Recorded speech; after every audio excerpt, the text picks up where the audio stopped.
Hi guys, welcome to the Bigg Boss reality show season 7. హౌస్లో ఇప్పటికే nomination ఎంతో హాట్గా జరుగుతూ వచ్చేసింది.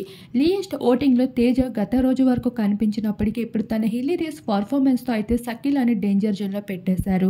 ఈ వీకెండ్ షకీలా ఎలిమినేట్ అవడమే కాదు, డబుల్ ఎలిమినేషన్ అంటూ నాగార్జున మరో ట్విస్ట్ ఇస్తూ వస్తారు. రాహుల్ సీక్రెట్ రూమ్ అంటూ సీజన్ 3ని ఎంత సూపర్ హిట్ కొట్టించాడో ఇప్పుడు అంతే సూపర్ హిట్ ని కొట్టించడానికి ఈ సీజన్ 7లో ప్రశాంత్ ని సీక్రెట్ రూమ్ లో పెట్టబోతున్నారు.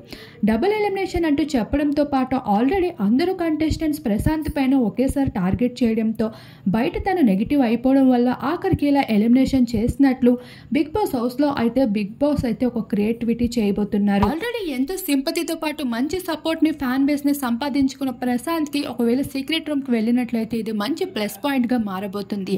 మరి ఇలా జరిగితే మీ అభిప్రాయం ప్రశాంత్ పైన ఎలా ఉంటుంది? మీరు ఎవరు హౌస్ లోపల సీక్రెట్ రూమ్ లోకి వెళ్తే బాగుంటుంది అనిపిస్తుందో మీ అభిప్రాయాన్ని తప్పకుండా కామెంట్ సెక్షన్లో కామెంట్ చేయండి.